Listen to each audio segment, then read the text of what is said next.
FSN Radio. It's all about what's next. Go to financialsurvivalnetwork.com and sign up for your free weekly newsletter. You'll also get 3 free reports. The Financial Survival Network. It's all about what's next. Welcome. You are listening to the Financial Survival Network. I'm Kerry Lutz, and today is May 30th, 2020. Well, you've been following the tribbles, the tribulations, the trials and tribulations of Obamagate, of what was done to Trump in the run-up to the election, and even after he was elected and inaugurated. And now we're going to get somebody's view. A Washington, D.C. insider, intelligence specialist, 30-year plus professional intelligence analyst, counterterrorism specialist. And I want to get your view on what happened. I'd love to hear from you. Email us, kl@kerrylutz.com, kl@kerrylutz.com. Well, Brian Boyd, you've been in the really the intelligence apparatus of the country, former Green Beret, leader of Joint Special Operations Command, SEAL Team 6. You oversaw them and Delta Force. And you've really been in the deepest recesses of the government. Nobody knew about you. No one knew you existed. But you get the way things work there. You understand how ops are started and how they're carried out. So we welcome you to the show. And the whole Obamagate seems to be just another op to me, isn't it? Yeah, and that's an understatement. Now that we're seeing with all the revelations and the declassifications that Grinnell has put out and that Ratcliffe's going to continue to do, we're now seeing a picture that in hindsight is abhorrent and staggering in the amount of corruption that took place. And when you look at the variety of players, it reads worse than any kind of a soap opera. It wasn't for all the damage of the lives that's affected. And go ahead. Yeah, isn't it? It's kind of like a Robert Ludlum novel almost. And I've been following this scandal almost from the beginning. And more names keep coming in. People have attempted to flowchart it. There's hundreds of people involved in what was an out-and-out conspiracy to take the president down. And the conspiracy then became a cover-up to try to cover up their misdeeds and their criminal acts. And now it looks like, thanks to Grinnell and thanks to Attorney General Barr, that it's actually going to come out. Well, that's the paradox. We've had attorney generals, we've had directors of intelligence, and when you have honest people in those positions and they start to clean up the government so that the American public has confidence in the intelligence community, which is a stump that I want to stump on at the end of our talk here about how we can do that. And then you see when other people get in those same positions of power and abuse it. That's what's so abhorrent. And going back in time, and when people were surprised that Trump got elected and everybody thought Hillary Clinton was going to elect, you had this division of people who were shocked and upset. They lost in a boxing match, but they're out there in the audience pummeling people because their current champion didn't win, and they just won't give up. That's not a political statement to say that. But the problem is when you get somebody like James Comey, who is, in my opinion, a very self-righteous, sanctimonious prick. Self-absorbed, yeah. I don't like to curse on this show because it is a family show, but it just seems to be an apt description of him. Just reading Susan Rice's memo to herself, taking it at face value without looking at anything beyond it. And she was shocked when Comey suggested not briefing the incoming president on what's going on about Russia. Well, that's almost impossible not to do because whoever takes the reins of power of the 17 intelligence agencies will have it anyway. And so when Comey did that, you started to see a plan of conspiracy. And I would say it borders on sedition. Maybe treason could be implemented here. And when he did that, and then Susan Rice went ahead as a national security advisor and fully briefed Flynn on it. And then you got the FBI director who's not in the cooperative mode, and he's plotting. That's the first thing where you would want to watch out. It's like Brutus and Caesar. It's like Judas, it was Jesus. I mean, it's surprising that started the ball rolling. You could blame Obama for let's check on these things. He's a politician. But the real evil character in here is Comey and then McCabe, but then Strzok, because of the position of power he enjoyed and having an affair with Lisa Page. He was the guy that kept laying the bonfire and fanning the flames. And then if I could jump to a quantum leap in another sentence, what I found also in abuse of power is when Comey took the stage away from the Attorney General. I can't think of her name while I'm sitting there talking to you.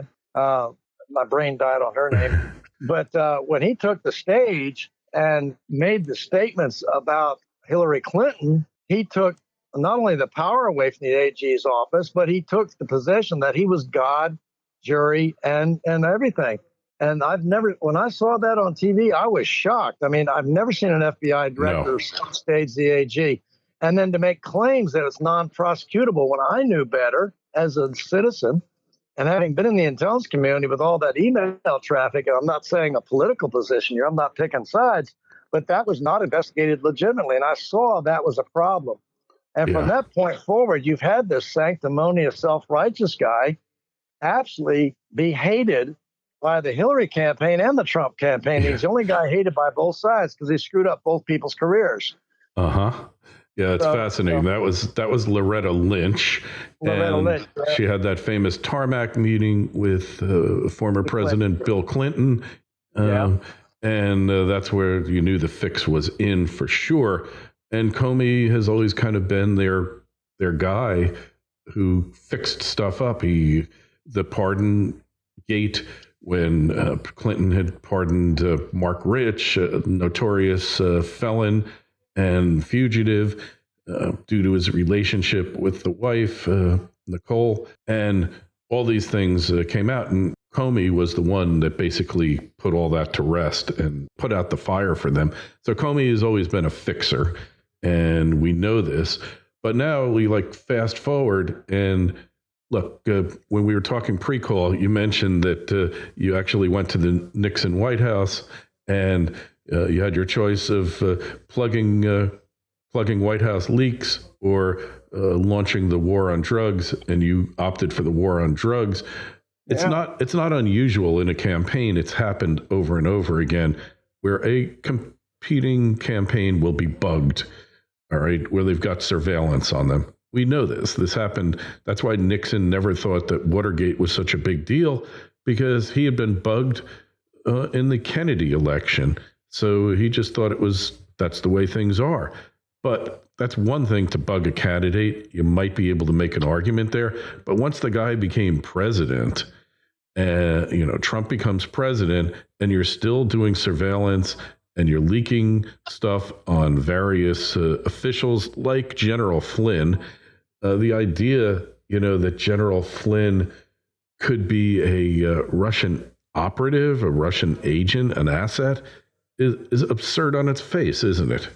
Yeah, and I think if I was Vladimir Putin, rather than interfering and getting Trump elected, I would have preferred Hillary be elected, because we could manipulate her because of her history with the Department of State.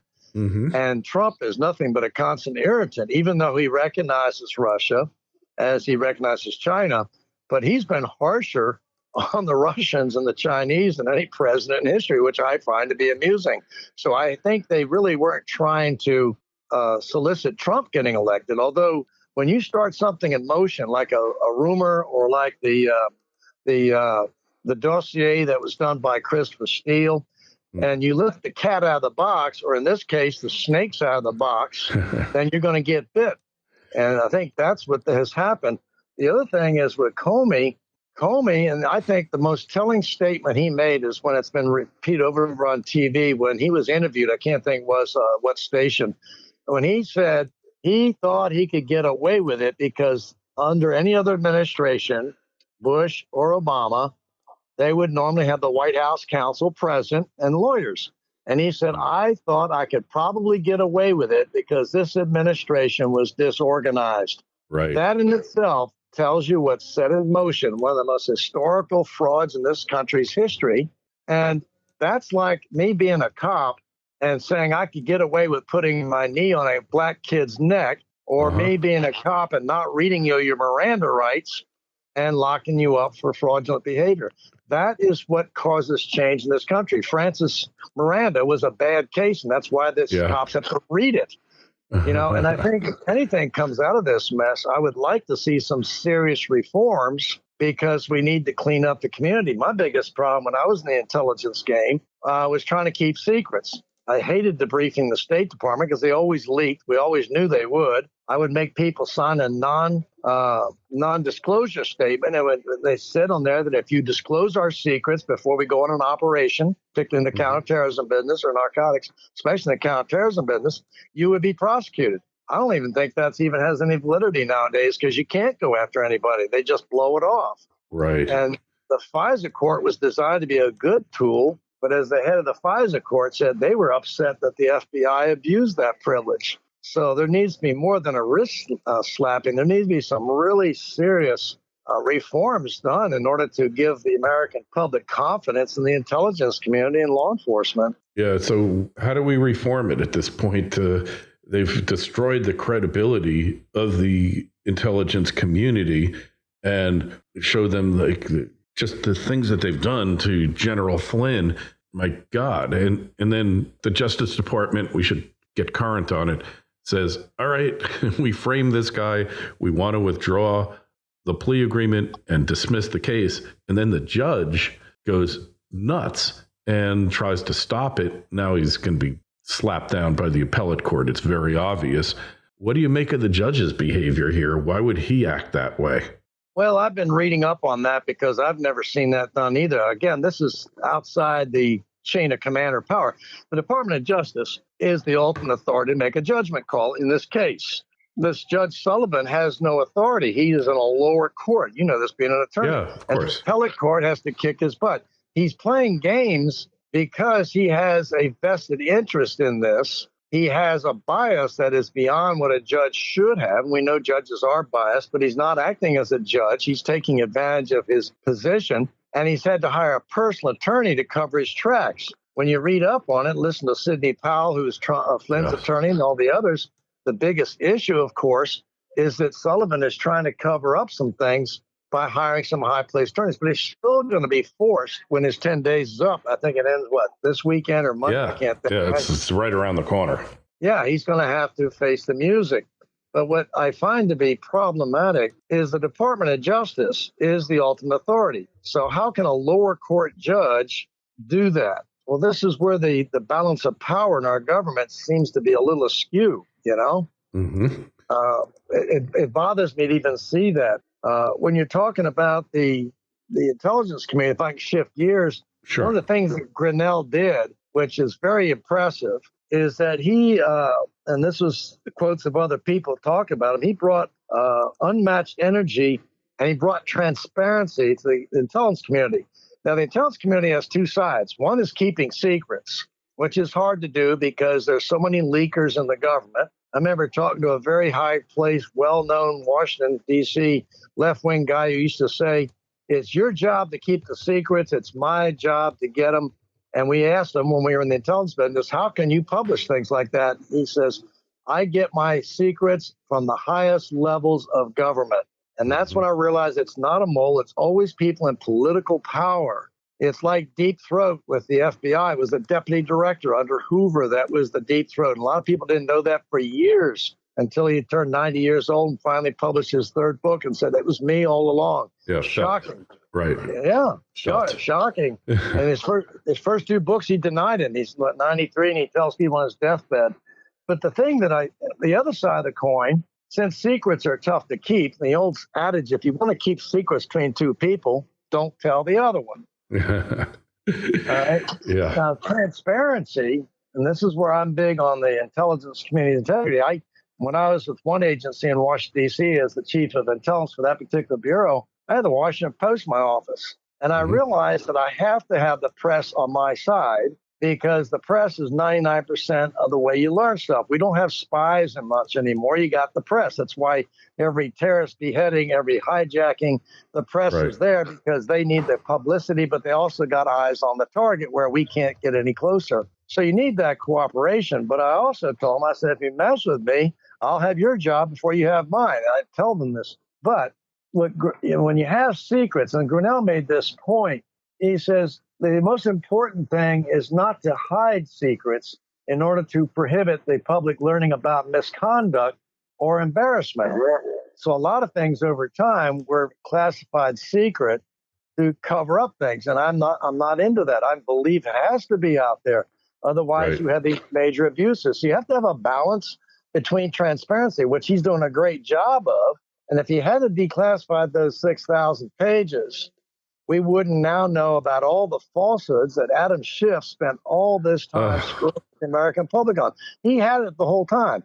And Mueller knew from the beginning, I guess up till 2 years ago when he talked to Dowd, that he knew there was no collusion. Of course. They all knew it. It was a big fraud. The public is being played by the press. That's not blaming the press, but they will play the game because that's their job. But the paradox is that when this came out, now we realize the American public was played for fools. The press is embarrassed by it because they're being led down this path by people in positions of power like Adam Schiff. Right.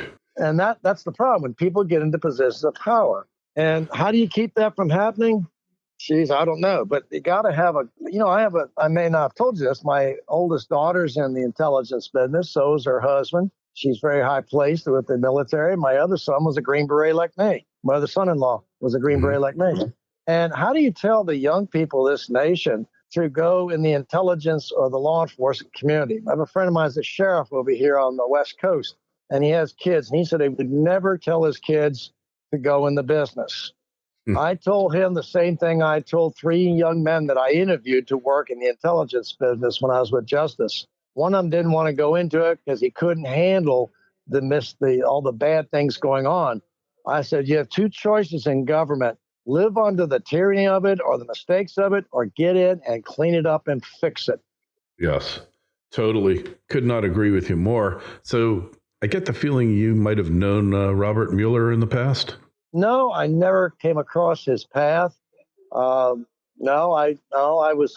saw how Clarence Kelly did a good job as a former Kansas City police chief, became the director of the FBI. He did marvelous things during that era. Mm-hmm. My criminology professor was friends with the various directors. He was the only criminology professor who was quoted in the Uniform Crime Report. So I was close enough to it because I'm from Washington, D.C., and I lived the city and traveled every day to it. I didn't know a lot of people in the FBI. I had a lot of FBI agent friends. I know all the people in the DEA, of course, and over at Treasury and some of those other agencies. But I didn't know Mueller at all. I only learned about him as we did through the press. And I don't know where Comey came from, but how he got to where he got in the Bureau is beyond me. Well, he was a political appointee and a good friend of the Clintons, and it's a whole involved thing. Obviously, he was friends with Mueller. You know, he and Mueller go all the way back to the younger years. So there's a little bit of collusion there that's obviously part of the problem. Agreed. So we're in this situation now, and just like with the coronavirus, although they don't want to admit it, sunlight is indeed the best disinfectant. But it's not enough here. It's not enough. People have to be held accountable. Heads have to roll for this, don't they? Yes, and since you told me you used to be an attorney, the one good thing that I started to reveal about when this thing was coming apart was when Attorney General Barr appointed John Durham as to check this thing out. The good thing about the position of an assistant U.S. attorney is it's an apolitical job. You're representing the United States government. You're not representing one political party or the other. And it's a great job. And that's also what John Ratcliffe said when he was interrogated by the Senate confirmation just recently. He said, I can do a good job because the best job I ever had was as a prosecutor, because my job was not to represent one party or another, but to represent the United States government.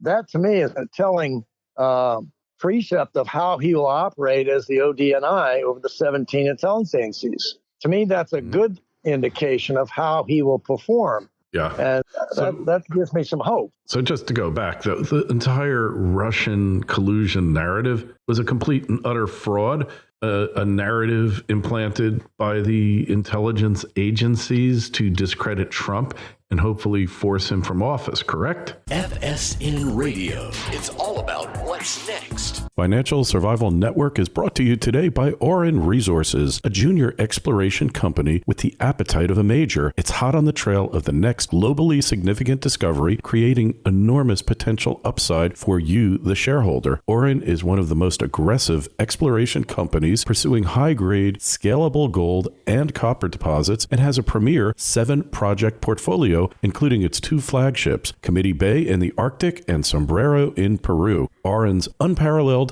technical team and highly experienced management has a history of success in advancing and monetizing exploration assets. No wonder Orin's been called one of the best in the junior exploration sector. Orin trades on the TSX and the NYSE under AUG. To learn more, go to orinresources.com. That's AURYN resources.com. The Financial Survival Network. It's all about what's next. Yeah, and if you sort of break it down into the personalities involved and the way it got parsed out to the press and to the American people, you have an ex-British spy by the name of Christopher Steele. Well, that sounds like James Bond himself. X in quotes. I don't believe that a spy is ever X, but go ahead. That's correct. and the Russian disinformation was fed to him. Now, you got to think about this without picking on personalities or political parties. Everybody's digging up dirt on everybody else, okay?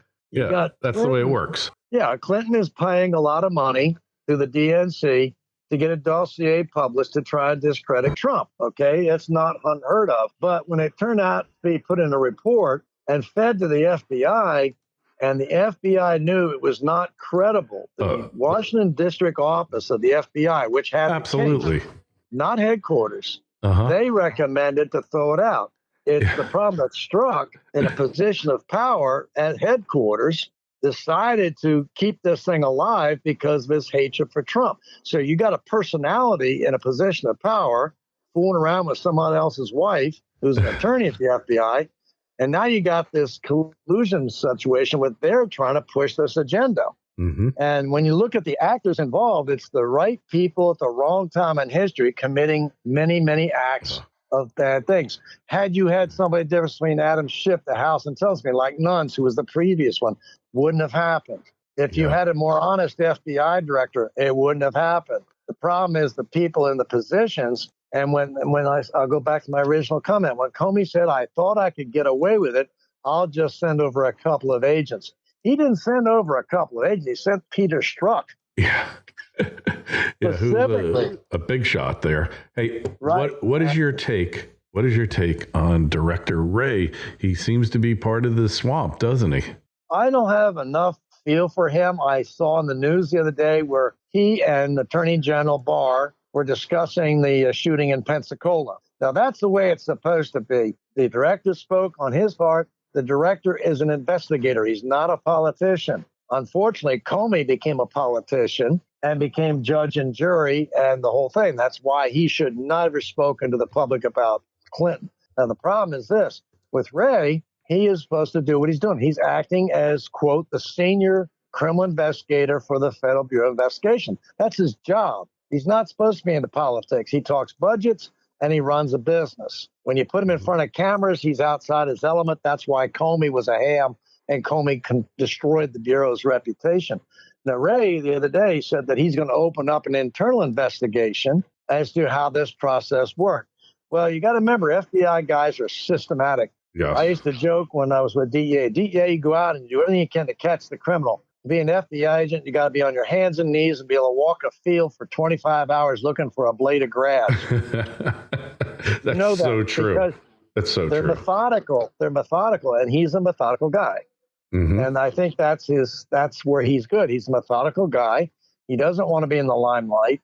I don't think he's going to light the world on fire. But I've heard all kinds of things about who could be a good FBI director. Mike Flynn, Rudy Giuliani. I mean, you could think about all these possibilities.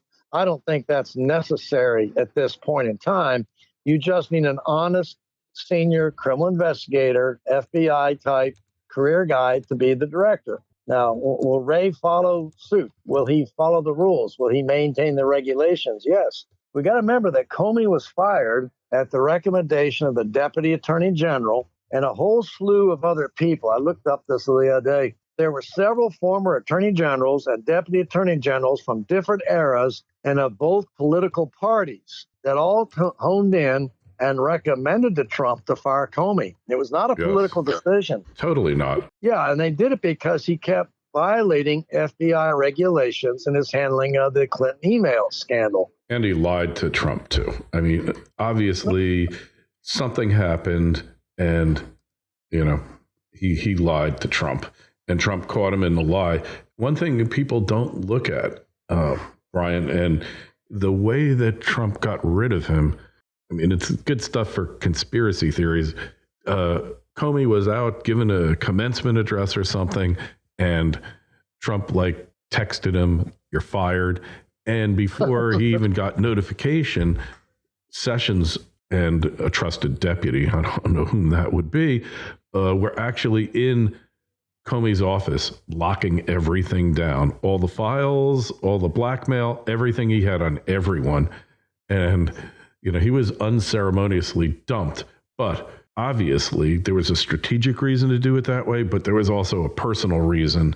Trump just fired him like that and said, "You're gone." And just the way he was dumped was really interesting. Well, one of the things that might be interesting for the public to listen to, I've been on the inside of the government. I'm on the outside, but I obviously stay and keep both feet in my hands in the intelligence industry because I'm very, very concerned about what's going on, and I'm very involved with it. But what makes it interesting is if you were Trump, you or I, and you had somebody like that doing that, and you don't like the guy, and you're a political guy, you're the president, there's going to be fallout. You're going to get blamed for it. You're going to say he got Trump because he was loyal or he's trying to cover up an investigation. But think of it from the standpoint if you were in his positions, and all these former attorney generals from both parties and former administrations all saying, this guy is bad news, he's dishonest, he's breaking the rules, and we as a group of people recommend you fire him. He didn't do it because he didn't like the guy. He kind of needed an honest FBI guy, but he fired him based on good advice. And the same thing you and I would have done if we had a whole bunch of former AGs and deputy AGs from both parties telling us, you need to get rid of this guy. He's dishonest. He's breaking the rules. And you think you fired him, he's gone. Yeah. And he did testify. He did testify that there was no obstruction of justice. Yeah. Everybody says he made it clear there was no obstruction of justice. The Bureau continued, even in his absence, to go on with the investigation. Mm-hmm. And Clapper and Brennan and the rest of the intelligence community, including Mueller, already said in 2018 that there was no evidence of collusion. Well, if that's the case and there's no obstruction of justice, how do we continue this juggernaut unless it was all politically motivated? Yeah, great question. Great question. And I hope that we're going to get an answer. Brian, it's been so great having you on and really getting the straight dope, if you will, on what really happens in government, not what you read about in the paper, because obviously there's no substitute for being there. And it's really great to just get somebody's unabashed view, because there's a guy out there, I can't remember his name. He's a YouTuber. He was some type of bureaucrat, upset his superiors because he didn't want to cover something up. It's called the Ozard of Wiz or something like that. And he talks about the way, just like in the Inspector General's first report, there's all this stuff. And then there's a footnote in the report, and it says Clinton Foundation's involvement in international, sex trafficking and child abuse, with no explanation. But he explained that as like somebody writing the report, and they got the info and they don't want to be stuck with it. And this is the way they covered themselves. So I think you give us a great insight into that. We really look forward to having you back on, talking more about this topic, because it's so timely and it's so fascinating, the way that the levers of power are pulled, the backstabbing. It's something like out of the Byzantine royal court. what we Can I recommend 3 books that I think maybe have helped to your leadership? When my daughter got deployed over to Baghdad as an intelligence officer, my ex called up and said, "What if she gets killed?" And I said, "Well, think of the insurance, honey." And she said some expletive and hung up. But that was very compassionate of you. She was an intelligence officer, and she met her husband over there. They're now married for 17 years. And I'm so very proud of her because she'll make lieutenant colonel. And she's a real gutsy little thing. She loves to laugh, ride, rope, ski, scuba dive, and she cries at movies like I do. So my point is this. I sent her several books when she was over there to keep her alive. Number one, the book called Duty by Bob Gates. He was a director of CIA. He was an intelligence analyst like me. He was a professional intelligence analyst. He spent his career there. I spent mine in 3 other departments. And he was carried on by both houses, but both parties as the director of the CIA. He writes a beautiful book about the way meetings were held in different administrations and how the voting process worked.